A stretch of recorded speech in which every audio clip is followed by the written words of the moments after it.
Hello குட்டீஸ், welcome to மழைத்துளி channel. நாம் இன்னைக்கு 4ஆம் வகுப்பில் பனைமரச் சிறப்பு அந்த பாடத்துடைய பயிற்சிகள், வினா விடைகள் இதெல்லாம் பார்க்கலாமா?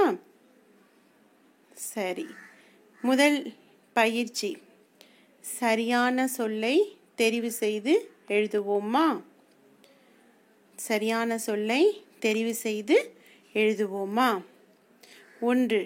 வல்லமை என்ற சொல்லின் பொருள். வலிமை, வல்லமை, வலிமை. 2. உயர என்ற சொல்லின் எதிர்ச்சொல். உயர என்ற சொல்லின் எதிர்ச்சொல். தாழ, உயர, தாழ. 3. விழுந்து என்ற சொல்லின் எதிர்ச்சொல். விழுந்து, எழுந்து, விழுந்து, எழுந்து. 4.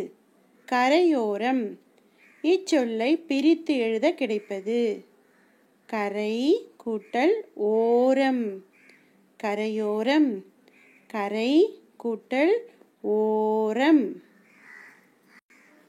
5. அங்கெல்லாம், இச்சொல்லை பிரித்து எழுத கிடைப்பது. விடை அங்கு கூட்டல் எல்லாம். அங்கெல்லாம், அங்கு கூட்டல் எல்லாம். 6. கீழ்காணும் சொற்களை பிரித்து எழுதுக. சாலையோரம், பிரிக்கும்போது 2 சொற்களுக்குமே பொருள் இருக்கா அப்படின்றத பார்க்கணும் இல்லையா? சாலையோரம், சாலை கூட்டல் ஓரம், உயிரெழுத்து ஓன்றது முன்னாடி வரணும். சாலை கூட்டல் ஓரம். குருத்தோலை, குருத்து கூட்டல் ஓலை, ஓன்ற உயிரெழுத்து, அதுவும் நெடில் எழுத்து. குருத்து கூட்டல் ஓலை. அடுத்த பயிற்சி, உங்கள் வீட்டில் பயன்படுத்தப்படும் மரத்தால் ஆன பொருட்களை பட்டியலிடுக. நம்ம வீட்டில் என்னெல்லாம் பயன்படுத்துவோம்? கட்டில், மேசை, நாற்காலி, கதவு, ஜன்னல், ஏணி, மண்வெட்டி, சுத்தியல், ஊஞ்சல், அரிவாள்மனை, மரப்பாவை, இன்னும் நிறைய பொருட்கள், மரத்தாலான பொருட்களை நம்ம பயன்படுத்துவோம். உங்களுக்கு தெரிஞ்சதெல்லாம் நீங்கள் என்ன பண்ணலாம்? எழுதிக்கலாம். சரியா? அடுத்த பயிற்சி, சொற்களுக்கு உரிய படங்களை பொருத்துக. சொற்களும் கொடுத்துருக்காங்க, ஆனால் அங்கே பார்த்தீங்கன்னா ஒரே ஒரு எழுத்து தானே இருக்கு. அப்படின்னா என்ன? அதெல்லாம் ஓரெழுத்து சொற்கள். நம்மளுடைய தமிழ் மொழியில் ஓரெழுத்து சொற்கள் 42 இருக்கு. அப்படின்னா என்ன? ஒரே எழுத்து, அந்த எழுத்துக்கு பொருள் இருக்கு. பார்த்தீங்கன்னா பூ 3வது இருக்கு இல்லையா? பூ ஒரே ஒரு எழுத்து தானே. பூன்னு சொன்னால் உங்களுக்கு தெரியும் இல்லையா? அந்த மாதிரி ஓரெழுத்து சொற்கள் நம்மளுடைய தமிழ் மொழியில் 42 சொற்கள் இருக்கு. சரி, முதல்ல இருந்து பார்ப்போம். ஆ, ஆ அப்படின்னு ஓரெழுத்துக்கு என்ன மீனிங்? ஆடு. கை, வெறும் ஓரெழுத்து தான். கைன்ற ஓரெழுத்து, அதற்கு என்ன பொருள்? நம்மளுடைய கைகள். பூ அப்படின்னா மலரக்கூடிய பூக்கள். நா அப்படின்ற ஓரெழுத்துக்கு பொருள் நாக்கு. ஈ அப்படின்றது நம்மளுடைய தின்பண்டங்களில் உட்காரும் இல்லையா? ஈ அது. கா, அந்த ஓரெழுத்து சொற்களுக்கு பொருள் காடு. அடுத்த பயிற்சி, ஒரே பொருள் தரும் சொற்களை கண்டுபிடித்து வட்டமிடுக. ஒரே சொல் தான், ஆனால் ஒரே பொருள் தரக்கூடிய சொற்கள். நிறைய சொற்கள், ஆனால் ஒரே பொருள். நிலவு அப்படின்னா வேறு என்னென்ன சொற்கள் இருக்கு? மதின்னு சொன்னாலும் நிலாதான், திங்கள்னு சொன்னாலும் நிலாதான், சந்திரன் சொன்னாலும் நிலாதான் இல்லையா? அந்த மாதிரி ஒரே பொருள் தரக்கூடிய சொற்கள். சரியா? அதை நம்ம கண்டுபிடிச்சு வட்டமிடணுமா? சரி, 2வது என்ன கொடுத்துருக்காங்க? அம்மா. அம்மான்னு நம்ம யாரெல்லாம் சொல்லலாம்? அம்மான்ற சொல்லுக்கு வேற என்ன சொற்கள் இருக்கு? அன்னை, தாய், மாதா எல்லாமே அம்மாவை குறிக்கக்கூடிய சொற்கள். அன்னை, தாய், மாதா. 3 மகுடம். அரசர்கள் தலையில் வச்சிருப்பாங்க இல்லையா, மகுடம். அது வேறு என்ன சொற்கள் இருக்கு அந்த மாதிரி? மணிமுடி, கிரீடம், அணிகலன் எல்லாமே மகுடன்ற சொல்ல குறிக்கக்கூடிய பொருள். மகுடம், மணிமுடி, கிரீடம், அணிகலன். அடுத்து 4 திரள். திரள். திரள் என்ற பொருள் தரக்கூடிய சொற்கள். கூட்டம், நெருக்கம், கும்பல், நெரிசல் எல்லாமே திரள் என்ற பொருளை தரக்கூடிய சொற்கள். திரள், கூட்டம், நெருக்கம், கும்பல், நெரிசல். சரி, முதல்ல பார்க்கலாமா? நிலானா மதி, திங்கள், சந்திரன்.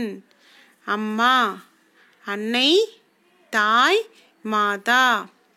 3 மகுடம், மணிமுடி, கிரீடம், அணிகலன். 4 திரள், கூட்டம், நெருக்கம், கும்பல், நெரிசல். அடுத்த பயிற்சி வினாக்களுக்கு விடையளி. வினா விடை கேட்டிருக்காங்க. முதல் கேள்வி, பனைமரத்திலிருந்து கிடைக்கும் உணவுப் பொருட்கள் யாவை? பனைமரம் பார்த்தீங்க இல்லையா, அந்த பனைமரத்திலிருந்து கிடைக்கக்கூடிய உணவுப் பொருட்கள். விடை பார்க்கலாமா? நுங்கு, பனங்கிழங்கு, பனம்பழம், பதநீர், கற்கண்டு, கருப்பட்டி. நுங்கு, பனங்கிழங்கு, பனம்பழம், பதநீர், கற்கண்டு, கருப்பட்டி போன்ற உணவுப் பொருட்கள் பனைமரத்திலிருந்து கிடைக்கின்றன. 2வது கேள்வி, சிறுவர்கள் விளையாடுவதற்கு பனைமரம் எவ்வாறு உதவுகிறது? விடை பனங்காய் வண்டி, பனை ஓலை காற்றாடி, பனை ஓலை விசிறி, பொம்மைகள். பனங்காய் வண்டி, பனை ஓலை காற்றாடி, பனை ஓலை விசிறி, பொம்மைகள் ஆகியவற்றை செய்து சிறுவர்கள் விளையாடுவதற்கு பனைமரம் உதவுகிறது. சரியா குழந்தைகளா? அடுத்து 3வது வினா, பனைமரத்தை நாம் எவ்வாறு பாதுகாக்கலாம்? பனைமரத்தை நாம் எவ்வாறு பாதுகாக்கலாம்? விடை மரங்கள் இன்றி மனிதர்கள் இல்லை. இதனை உணர்ந்து நாம் அனைவரும் பனைமரம் வெட்டப்படுவதை தடுக்க வேண்டும். பனைமரத்தினை பற்றிய பல அரிய செய்திகளை அறிந்து கொண்டு பனையின் சிறப்பினை நமது நண்பர்களுக்கும் மற்றவர்களுக்கும் எடுத்து கூற வேண்டும். பனங்கொட்டைகளை சேகரித்து குளம், ஆறு, குட்டை போன்றவற்றின் கரையோரங்களில் விதைகளை ஊன்றி பாதுகாக்கலாம். அடுத்து 4வது கேள்வி, பனைமரத்தின் பயன்களாக நீ கருதுவனவற்றை சொந்த நடையில் எழுதுக. அதாவது பனைமரத்தினுடைய பயன்களாக நீ என்னெல்லாம் நினைக்கிற அப்படின்னு கேட்குறாங்க. நம்ம நிறைய பாயிண்ட் இருக்குது, நான் எல்லாத்தையுமே சொல்கிறேன். ஆனால் இத்தனை பாயிண்ட் என்னால் படிக்க முடியாது அப்படின்னா நீங்கள் உங்களுக்கு தகுந்தாற் போல் இந்த பத்தியை நீங்கள் சுருக்கி படிக்கலாம். சரியா? சரி, அவங்க என்னெல்லாம் கொடுத்துருக்காங்கன்னு பார்க்கலாமா? பனைமரம் நீண்டு வளரக்கூடியது. இது வேர், தூர்பகுதி, நடுமரம், பத்தை மட்டை, உச்சிப்பகுதி, ஓலை, சில்லாட்டை, பாலைப்பீலி, பனங்காய், பச்சை மட்டை, சாறை ஓலை, குருத்தோலை என்ற 12 உறுப்புகளை உடையது மரம். இப்பொருட்கள் அனைத்தும் மனிதனுக்கு பயன்படுகின்றன. நீங்கள் சுருக்கமாக கூட எழுதிக்கலாம், பனைமரம் 12 உறுப்புகளை உடையது அப்படின்னு எழுதிக்கலாம். 2வது பாயிண்ட், நுங்கும் பனங்கிழங்கும் பனம்பழமும் உணவாக பயன்படுகின்றன, உணவுப் பொருட்களாகவும் பயன்படுகின்றன நான் எழுதிக்கலாம் சுருக்கமாக. 3வது பாயிண்ட், ஓலை கூடைகள் முடையவும் கைவினை பொருட்கள் செய்யவும் கூரை வேயவும் பயன்படுகிறது. 4வது பாயிண்ட், பனஞ்சாறு பதநீராகவும் கற்கண்டாகவும் கருப்பட்டியாகவும் பயன் தருகிறது. 5, பனைமரம் புயலை தாங்கும் வல்லமை பெற்றது.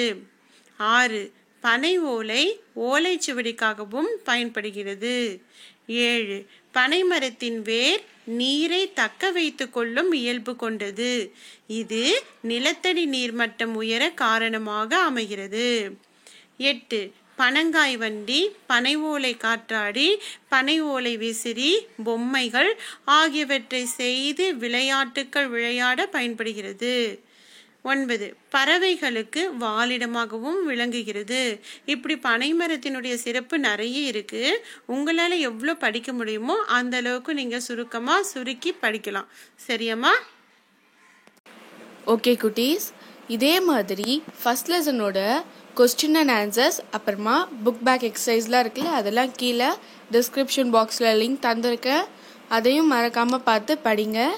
இன்னைக்கான வீடியோ முடிஞ்சிருச்சு. இந்த வீடியோ பிடிச்சிருந்தா லைக் பண்ணுங்கள், கமெண்ட் பண்ணுங்கள், ஷேர் பண்ணுங்கள் மற்றும் மழைத்துளி சேனலுக்கு சப்ஸ்கிரைப் பண்ணுங்கள். பக்கத்தில் இருக்க பெல் பட்டனை கிளிக் பண்ணிடுங்க. அப்போ தான் நான் போடுற வீடியோஸ்லாம் உங்களுக்கு சீக்கிரமாக வந்துடும். பாய்.